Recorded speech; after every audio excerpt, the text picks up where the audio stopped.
Voilà, bonjour et bienvenue à tous. Donc là, je voulais faire une petite vidéo dans la suite de la vidéo précédente, faire un livre des phases et des coups. Et c'est la dernière vidéo, je pense, avant rentrer dans le dur, ce qui va être super. Donc de l'utilité de créer sa maison d'édition. Effectivement, si vous regardez mon livre, vous allez voir. Je pense que vous l'avez vu pour beaucoup d'entre vous. Le livre, il est là, Étienne Roi, contre-pied, tac, tac, tac, tac. Oh, mais regarde, il y a une maison d'édition qui est derrière. Bah c'est vrai, hein, donc ça fait vraiment pro. Et ben en fait, il n'y a pas de maison d'édition. Mille regards, c'est moi. Mille regards, c'est moi. Voilà, donc je vais expliquer ici pourquoi je l'ai fait et puis pourquoi je pense que c'est vraiment la chose à faire quand on s'autoproduit.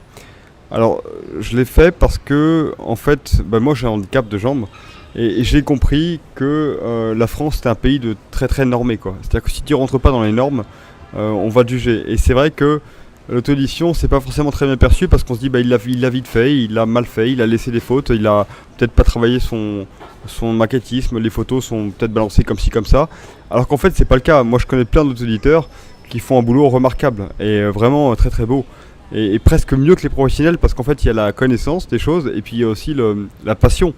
Alors ils travaillent avec pour moi des correcteurs, des graphistes, des maquettistes, mais après il y a la passion personnelle qui fait qu'en fait c'est encore sublimé. Et ça c'est un fait. Mais si tu crées pas ton slogan d'édition, on va avoir tendance à penser le contraire et ça va être vraiment dommage. Voilà, donc je présente vite fait. Donc là il y a le slogan d'édition 1000 regards. Quand on ouvre en page de faux titre, c'est pareil, 1000 regards, il est en bas. Enfin tout est fait comme voilà, tout est fait comme si c'était un bouquin qui était édité par une maison d'édition. Alors ça marche bien.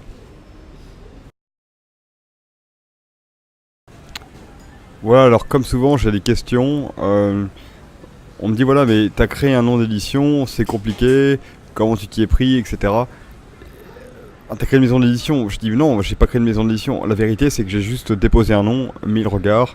J'ai même pas été. Donc on me dit il faut aller le protéger à l'INPI, tout ça.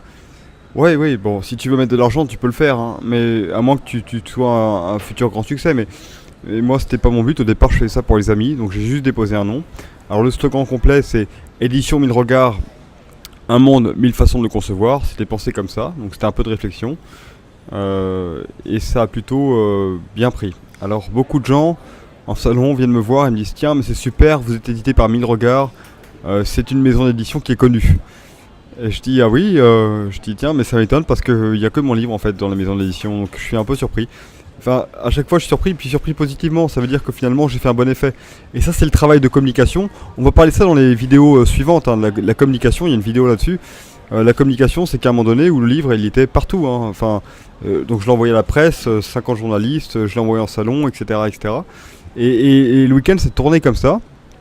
Donc tu avais à un moment donné des articles un peu partout dans pas mal de magazines. Le même week-end tu as peut-être 3 magazines différents qui faisaient un article. Donc tu te disais tiens c'est marrant, le livre il est présent. Ah ouais il est quand même bien présent. Et tout ça fait qu'effectivement les gens avaient cette impression que peut-être 1000 regards c'était pas mal. Alors qu'en fait c'était que moi. Voilà, c'était l'astuce. Alors voilà, faire un livre c'est important pour qui? Pour qui? Alors ça c'est important. C'est important pour la presse écrite, la radio et la presse télévisuelle. Alors pourquoi? Eh ben je vais vous dire. Moi j'ai des journalistes, quand ils apprenaient que 1000 regards c'était moi, ils me disaient que c'était bien joué parce qu'ils me disaient voilà quand on reçoit un livre et qu'il n'y a pas de slogan d'édition, ou que c'est auto-édité, qu'on se dit que c'est pas sérieux et du coup on le lit même pas. Et ça je l'ai pas eu d'un journaliste, je l'ai eu de beaucoup de journalistes. Donc si vous voulez passer les barrières de la presse, c'est super important de penser, je trouve, à créer un petit slogan pour faire sérieux. C'est vraiment l'histoire de faire sérieux. C'est important aussi vis-à-vis des libraires, des gens qui vont acheter, enfin des clients. Parce que les libraires se disent tiens, c'est une maison d'édition, donc a priori, il a pensé à la distribution. Voilà, et puis d'ailleurs, il contacte par, on va en parler ça aussi par la suite, la distribution, il contacte par Electre ou Dilicom. Il trouve tes contacts assez facilement parce que tu as pensé à te mettre dessus. Voilà, donc en fait, il contacte 1000 regards, il contacte pas Étienne Noireau, il contacte 1000 regards. Donc il y a toujours un certain respect dans les emails, il y a un échange qui est très cordial et très très positif. Voilà. Mais toujours 1000 regards. C'est important aussi parce qu'en fait, tu sais jamais la suite du livre. Enfin, moi je savais pas.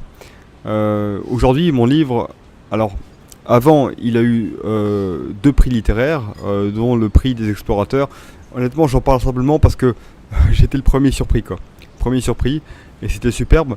Mais je pense que sans avoir de slogan d'édition, eh ben, peut-être que j'aurais pas eu ces prix-là, peut-être qu'il serait moins bien passé. Enfin, pour moi, c'est même assez sûr. Et voilà, et puis quand je dis que tu sais jamais la suite, c'est qu'aujourd'hui, il part chez Pocket. Et qu'est-ce qu'il a signé chez Pocket? C'est pas Étienne Noireau, c'est Édition 1000 Regards. Voilà. Donc tout ça, c'est important. Parce que voilà, ça apporte beaucoup de crédibilité à ton livre.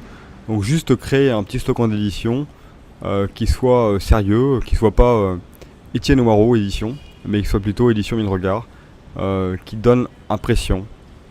C'est super important. J'espère que ce conseil-là, ça vous donnera des idées. Et merci pour votre écoute.